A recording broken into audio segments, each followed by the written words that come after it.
Throughout the ages, heroes have risen and fallen. Villains have reigned and then been slain. And though many are remembered, a countless number are forgotten. For the most part, most folk are but a single droplet of water in the ocean of constant birth and death that persists as time moves forward, and time waits for no man, creature, or monster.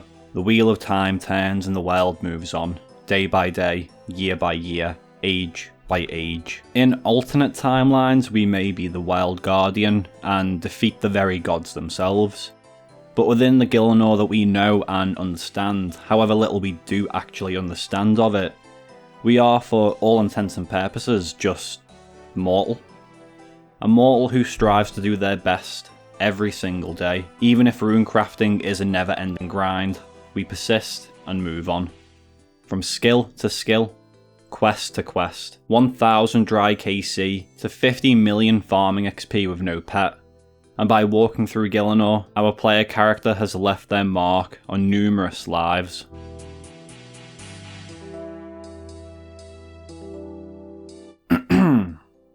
And so begins our tale.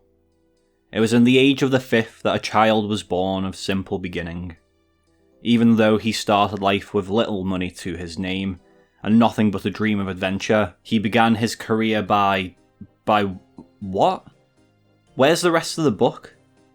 Surely this can't be where the book ends after all we've done. I mean, may as well just end it here. See ya, folks.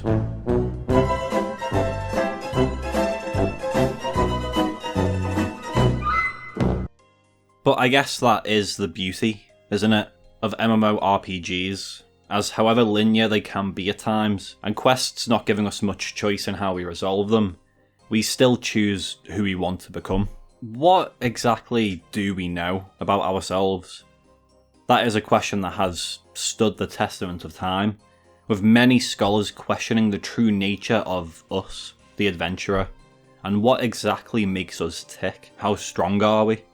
Are we evil, or simply human? Aside from being bald with dashing facial hair, and looking very similar to a green dragon bot, where do we come from? Honestly, I'm not sure if it's amnesia or something a bit more serious, but our character likes to keep things a mystery for us. The main things we know are really few and far between. Serenity can tell us what region our family hails from, though we know that we are not of noble blood. Cross-referencing information between OSRS and RS3 gives us a little bit more information regarding our family, with us having parents, a brother, a grandmother, a aunt, and an uncle. So the family's quite big, from the sounds of it. We're also somewhat educated and even know how to play the piano, though I highly doubt we'll be getting a bard skill anytime soon. And honestly, that's where our history ends. Who knows what else lays in the realm of the unknown? Are our family waiting for us to return one day?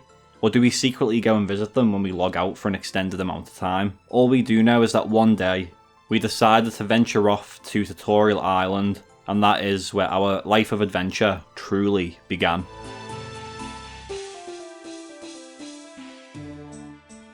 Fair warning, there will be spoilers throughout the rest of the video in case you haven't done some of the latest quests. Leaving behind the simple life of whatever we used to do, I guess we touch down in Tutorial Island, and we're taught the basics of survival within the harsh world of Gielinor, the existence of agility and runecrafting not plaguing our minds. But regardless, we took the first steps in what would become a world-spanning adventure. This video is obviously not that long, and Jimmy has made a series called By Release, so if you haven't seen it, I'd highly recommend you go and give that a watch, as I'm just going to brush over all of our accomplishments here. From the simple task of getting the Lumbridge chef some ingredients, we go on to do some incredible things.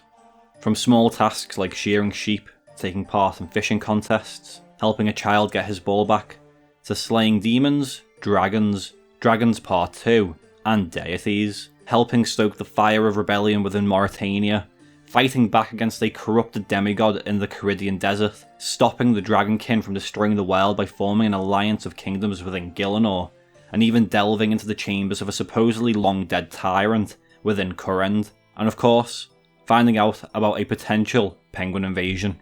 Our adventures take us all across the planet of Gielinor, And don't forget that one small favour we did for this guy. We even become the regent of our very own kingdom, while being part of the champions, heroes, legends and myths guilds. So to say that our resume would be quite a few pages long is an understatement, especially since as time marches onwards, so do the evils that lurk around the world. Stakes are rising higher and higher, as we've witnessed in the latest quests. Recently, and yes, by recently I do mean in 2018, we have defeated what we thought to be the last of the Dragonkin, and stopping his plans of destroying humanity. Dragon Slayer 2 really did make us question who we were exactly, with Zorgoth addressing us as if we've already met. Mod Ed did confirm that he was speaking about us specifically, and considering that Zorgoth was around for the Dragonkin conflicts, which was a few thousand years ago, it really does bring up the point of how the Dragonkin actually knows us. But that's besides the point. Defeating this evil, you'd think we'd get a break. We could kick back on the sunny beaches of Arlamore and chill out with a Blairberry special, and I guess we could, for a short amount of time. Even if the Dragonkin problem looked to be dealt with, the Majorat are forever moving in the shadows, and oh boy, aren't we so glad that we're right in the middle of all that drama. From helping or stopping the resurrection of Haziel, helping Azanadra escape, to helping another Majorat continue his 1,000-year feud, we've seen all sorts of the troublesome group, and we probably never thought that it'd go as far as it has with their power struggle.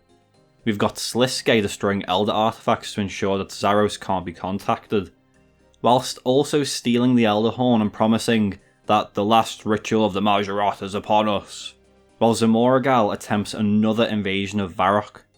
Oh, and let's not forget about Lucian, that shadowy stranger who initially asks us to retrieve the Staff of Armadil for him, is now, as of while Gothic sleeps, the owner of a not-so-new Stone of Jas, which, through his use and subsequent retrieval of it, has awoken 3 Dragonkin that were in stasis within the Lifkrin Vault.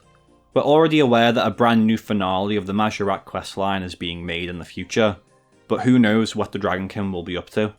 If anything, they may play a role within that quest, considering their curse binds them to protect the stone from use.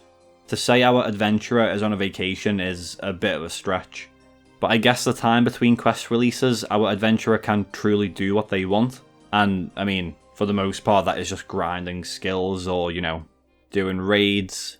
But anyway, we truly have done whatever we wanted, because quests aren't the only part of the equation. We've travelled the planet and participated in a lot of activities, such as helping the barbarians defeat penance creatures, helping the Void Knights fight off pests in return for some lovely gear, helping adventurers travel through the swamps of Mauritania, helping giants make swords, to working on a fishing trawler and even partaking in a bit of gnome ball.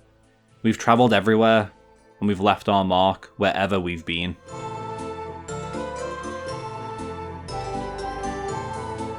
Truly, the best part of the character we make is we can be whoever we want to be. From a level 3 skiller to a PKer, to a max account, to a pure, to an Iron Man. This journey is what we make it. I know that's going to sound like a cop-out answer, but in all honesty, that's all there is to it. That's even what the mods have said in the past about the game. After all, it is an MMORPG, where you're in control. Everything I've mentioned ever since we step off Tutorial Island is unique to each and every one of us that plays the game. The story is dictated by you. Some may purely finish Desert Treasure and release Azanadra to go and PK people with the Ancient Spellbook, whilst others may be completionists and strive to finish everything the game has to offer. You may only train skills to meet the requirements for quests, whilst others may strive for the max cape. And whatever way you play, power to you. I've had my fair share of bank standing and PVMing, and only have these skills left in my personal grind. But hey, the real journey is all the pets we got along the way, right?